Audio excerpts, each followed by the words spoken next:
So the question here is about rights on Pandora, about sort of our history with it and our thoughts about making changes on Pandora that would involve some different uses and that would involve changes to rights. So maybe just a kind of a quick thumbnail of rights in Pandora. So we operate under actually a piece of federal legislation called the Digital Millennium Copyright Act, a DMCA. And it is it's what's called a statutory or compulsory license, meaning that we don't have to get permission from anybody to play the music we play. We just have to sign this one agreement. And it's a centralized way of getting the rights to do everything that we do. We don't have to get agreements from Universal or the Beatles or anybody.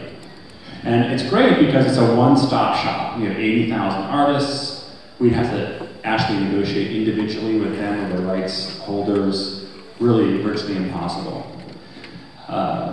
We've had some issues on rights though, and a couple years ago, this statutory license, the rate that we pay per song, as part of this statute is we're required to pay a performance fee for the songs, was dramatically increased by an arbitration committee from the Copyright Office in Washington. And it was the summer of '07. And they tripled, essentially, the rates that we had to pay in performance fees for the songs. And so overnight, our business was broken. We actually were contemplating pulling the plug on Pandora. And we appealed to the arbitration panel, and they refused to hear our appeal. We tried to talk to the record labels for some relief, and they weren't interested. And so we actually were seriously getting ready to end it, because there was no alternative for us. We decided, though, as kind of a last-ditch effort to try and organize a political campaign.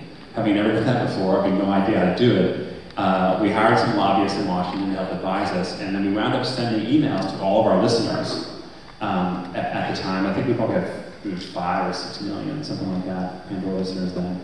And we asked them to help us. And we had everybody's zip code. So we were able to send emails to people and say, here's what happened in Washington. We need some relief on this. If you can, please call your congressperson, and here's their name and phone number, and their fax number. And the response was just unbelievable. Something like 400,000 faxes were sent in less than a week to Washington.